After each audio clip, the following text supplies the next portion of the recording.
आ रही है जो से वोट मांगना में अब की बार जाना कोई भी वोट मांगना होगा अब की वोट देने का नहीं बस्ता खाली जाएगा। अच्छा जी, बिल्कुल क्लियर दावे के साथ में है। अब की बार कर मांग पूरी नहीं हुई अब की बार तो बस्ता खाली जाएगा। मतलब बस्ता खाली, बस्ता दो जाना पेटी जाना मत पेटी कोई वोट नहीं डालने का बहिष्कार होगा वोट का। जी जी हाँ दोस्तों, इस वक्त उत्तर प्रदेश के ज़िला सहारनपुर में हम मौजूद हैं और आज विकास के बारे में बात करेंगे। सड़कों के हालात क्या हैं, रोड किस तरह के हैं यहाँ, उनके बारे में बातचीत करेंगे। आपकी जानकारी के लिए बता दूं, ये जो सामने गांव नज़र आ रहा है, एक बार कैमरामैन ये दिखाएं जूम करके, ये जानीपुर और रहना, इससे आगे जो गांव है रहना गांव, और उनका ये मेन रास्ता है हथनी कुंड बैराज से शुरू होता है और ये रहना गांव में जाता है। इस रास्ते के क्या हाल हैं, और ये देख सकते हैं कि पूरे रास्ते में तालाब बने हुए हैं। सरकार के 5 साल पूरे होने को हैं। हम ये भी नहीं कहते कि इसी सरकार में ऐसे हालात है, दुर्दशा है। सरकारें इससे पहले भी आई हैं और गई हैं, लेकिन इन गांव वालों के हालात बद से बदतर थे और बद से बदतर अभी भी बने हुए हैं। कोई सुधार नज़र नहीं आता कि इन घाट क्षेत्र के लोगों के लिए किसी सरकार ने ऐसा कोई काम किया हो। मेरी नज़र में तो कोई सरकार ने अभी इस तरह का काम नहीं किया। रास्ते के हालात देख लीजिए। हमारे साथ कुछ ग्रामीण हैं, रहना गाँव से हैं, उनसे भी बातचीत करते हैं। मुन्ना लाल है जी मुन्ना जी, ये बताएं किस तरह की परेशानियां हैं आपको यहाँ इस रास्ते को लेकर के? हथनीकुंड बैराज से लेके जी पाउंटा साहब तक बिल्कुल कच्चा रास्ता है और दुनिया की इतनी तगड़ी आवाजाही है, इतना तो मेन रोड को भी नहीं चलते हैं। अच्छा। और जी जब से ये नहर बनी है, प्रोजेक्ट बना है, जब से अब तक ये सड़क नहीं बनी है। पता नहीं कितने वादे, कितने मंत्री MLA आया वादा कर लिया। ये सामने जो ट्रॉली जा रही है आप ही के गांव में जा रही है? हाँ, ये हमारे गांव में जा रही ट्रॉली। तो और रास्ता नहीं है कोई? रास्ता और कोई है ही नहीं। यहाँ ट्रॉली वाला भी लेगा बोझा लेगा, आता नहीं है, मना कर दे कि भाई रास्ता खराब है।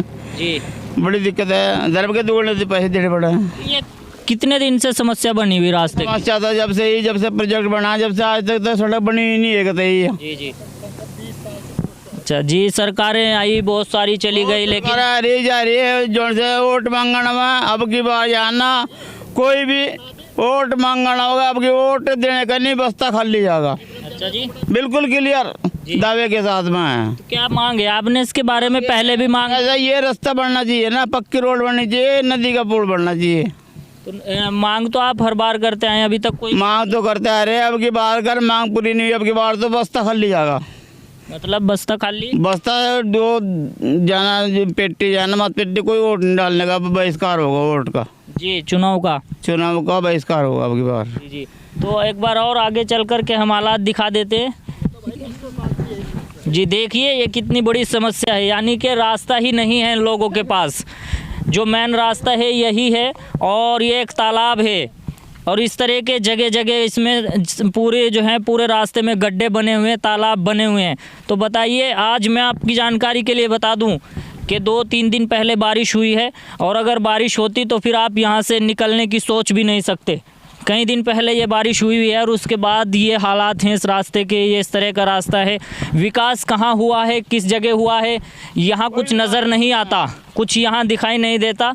ये लोग कितने परेशान हैं और देख सकते हैं आपके पूरा रास्ता इसी तरह का है। हथनीकुंड बैराज से लेके पाउंटा साहब तक सारा रास्ता सही है। जी जी। तो ये पूरा का पूरा रास्ता इसी तरह से है, इसमें कोई भी काम, कोई भी कार्य नहीं किया गया है। इन लोगों की एक बड़ी परेशानी है। जी हमारे तकरीबन 45 साल के करीब उम्र हो गई। जी जी। और बचपन में एक बार ये रोड बना था जिस वक्त नहर बनी थी, उसके बाद से तो बस ऐसा ही है। और तकरीबन 1-2 साल पहले यहाँ पे खनन हो रहा था जी। उस टाइम पे मशीन ने थोड़ा ठीक किया था, लेकिन जब भी बारिश होती है फिर ख़राब हो जाता है और लोग इतने परेशान हैं। यहाँ पूरे हिंदुस्तान में रोड बन रहे हैं, सड़कें बन रही, लेकिन यहाँ पे ये रास्ता कभी सही नहीं हुआ।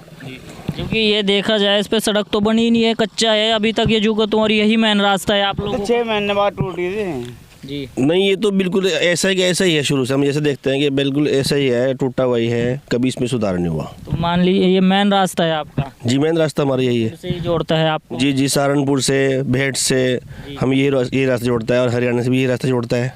जी। ज़्यादा काम जानीपुर रहने के इसी रास्ते से होते हैं। जी। जी। और सबसे बड़ी समस्या जो है रहना गांव के लिए है। इतनी बड़ी समस्या है कि बरसात के मौसम में जब पानी आता है तो चारों तरफ से पानी जो है नदी उन्हें घेर लेती है और वो बीच में घिर जाते हैं। कोई बीमार होता है, किसी तरह की परेशानी होती है, उन्हें बाहर जाना होता है, उनके पास कोई रास्ता नहीं है। ऐसा भी बताया गया मौलाना साहब जो उधर का माजरी है जानीपुर की, एक असलम भाई थे, उनका भी इंतकाल हुआ था इसी तरह। वाजिद भाई, असल में बात यह है कि हम जो भी सरकार आई, काफ़ी सरकारें हमारे सामने बदली, उनके विधायक आते हैं, उनके वोट मांगने आते हैं, सबसे हम जिक्र करते हैं कि ये रास्ता सबका कहना होता है कि बस अब की बार बनवा देंगे। ये नहीं कि ये बीजेपी सरकार से है, ये तो हम बचपन से देखते हैं शुरू से ही जी। और जब असलम की तबीयत ख़राब हुई थी उस वक्त में रात में बारिश थी जी। और पानी था बहुत ज़्यादा, उसमें किसी तरीके से उसको गाड़ी में डाल के नदी से पार लाए और फिर उसको वहाँ पे ले गए। लेकिन उसका जब तक अगर उसको वक्त पे मतलब ये मिल जाता, उसको दवाई मिल जाती, समय रहते उसको दवाई मिलती, तो शायद, वैसे तो टाइम की बात है, शायद वो सही हो जाता। मलाल जो दिल में था वो न रहता जी। वो ऐसे ही रहा कि भाई अगर ये रास्ता सही होता आज तो शायद ये टाइम पे हॉस्पिटल पहुँच जाता, लेकिन वो पहुंच नहीं पाया, उसका रास्ते में इंतकाल हो गया बेचारे का। तो देखिए जो मैं बता रहा था आपको, भाई साहब ने जो बात बताई है, यहाँ के एक असलम भाई थे, लगभग 2-3 साल पुरानी बात जी, है। तकरीबन 5 साल हो गए जी 5 साल हो गए। ये नदी पड़ती है इस गांव के चारों तरफ को, और उस नदी की वो जिस दिन उन भाई की तबीयत खराब हुई उस दिन बारिश ज़्यादा थी और बारिश की वजह से नदी में पानी था। गाड़ी मौजूद थी जी, गाड़ी तो थी, लेकिन उसे उन भाई साहब को जो निकाला, फिर ट्रक से निकाला। जी, ट्रक से निकाला था, यानी जो बड़ा ट्रक होते हैं जी, ट्रक से निकाला उसको, फिर दूसरे गांव से उसको कार में डाला। तो रास्ते नहीं थे, पुल नहीं था। जी, पुल नहीं था, पुल ना होने की वजह से ये परेशानी आई। हाँ, है ही नहीं, पुल तो अभी भी नहीं है। तो उन भाई साहब की जो डेथ हुई है तो इसी वजह से हुई कि उन्हें समय पे इलाज नहीं मिल पाया।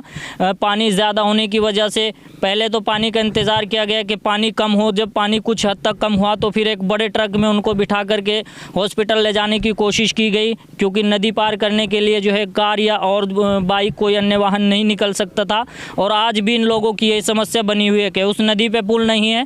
ये लोग बहुत ज़्यादा परेशान होते हैं जब बरसात के मौसम में नदी में पानी आ जाता है। कि नहरवाई वालों का रोड है और नहरवाई वालों के रोड ऐसे होते हैं, वो कभी बनते नहीं। लेकिन हम देखते हैं कि बीजेपी सरकार में तकरीबन 7 साल का वक्त हो गया और जितनी भी नहरें हैं, छोटी नहरें हों या बड़ी, सब रोड बने, लेकिन ये पता नहीं क्या वजह कि यही रोड नहीं बन रहा, इसकी वजह नहीं समझ में आई। नहीं, रोड तो बात अगर सिंचाई विभाग की जाए, नहरवाई की बात की जाए तो और भी काम निकलते हैं। जब तक आपका रास्ता है ये जी, उधर भी तो है, उत्तराखंड में भी तो। हाँ, मैं यही कहना चाहता हूँ कि हमारे सारे इलाके में जो रजबाहे हैं छोटे, उसके भी वो बन गए, उसके भी वो बन गए रास्ते, लेकिन इसका नहीं बना। इसकी वजह नहीं समझती कि क्यों नहीं बना। बहुत से लोग तो ये कहते हैं कि शायद ये कागज़ों में बन गया हो और यहाँ मतलब जी ऐसा भी हो सकता है। जी, ऐसा बिल्कुल हो सकता है। हमें तो ये लगता है कि शायद ऐसा ही हुआ है कि कागज़ों में बन गया, बड़े अधिकारी कभी आते नहीं, वो देखते नहीं है और बस अब रास्ते का कभी इंतज़ाम नहीं हो पाता।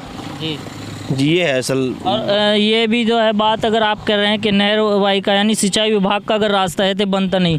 ये पैराफिट मैं आपको बताऊं जो नहर के किनारे हैं बिल्कुल सही होती हैं, फिर भी इनको तोड़ करके दोबारा से इनका टेंडर पास बिल्कुल होता है जी, हर साल होता है। घास कटता है, हर साल इसमें घास कटता है नहर में से, वो भी ठीक होता है और पैराफिट बनती है, इसकी हमें ज़रूरत भी नहीं है, वो तो चाहे ना बने।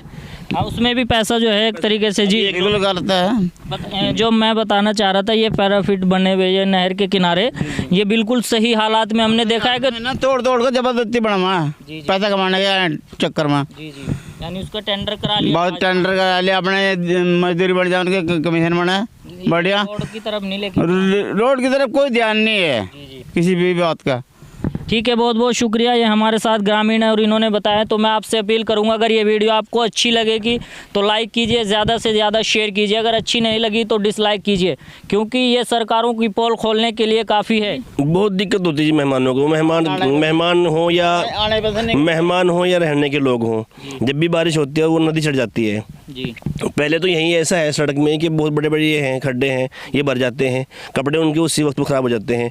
फिर मेरी दुकान है वहाँ पे, देखिए आपने, वहाँ लोग बैठ जाते हैं 2 घंटे 4 घंटे इंतज़ार करने के बाद जब वो पानी उतर जाता है उसके बाद जाते हैं बेचारे, वो चाहे उन्हें कितना भी ज़रूरी काम हो वहीं फंसे रहते हैं। तो जो गांव में रहने में यूँ भी बता रहे थे कुछ लोग के, कुछ बाहर के जो लोग हैं वो रिश्ता करने से भी डरते हैं जी, इसीलिए रिश्ते नहीं करना जी, इसीलिए डरते हैं कि भाई अगर कोई ऐसी दिक्कत आ गई फिर क्या होगा। जी, फिर क्या होगा, फिर तो वो परेशानी हो जाएगी, इसलिए रिश्ते नहीं करते वो लोग। ठीक है, बहुत बहुत शुक्रिया। मिलते हैं किसी ऐसे ही वीडियो में, तब तक के लिए हमें दीजिए इजाज़त।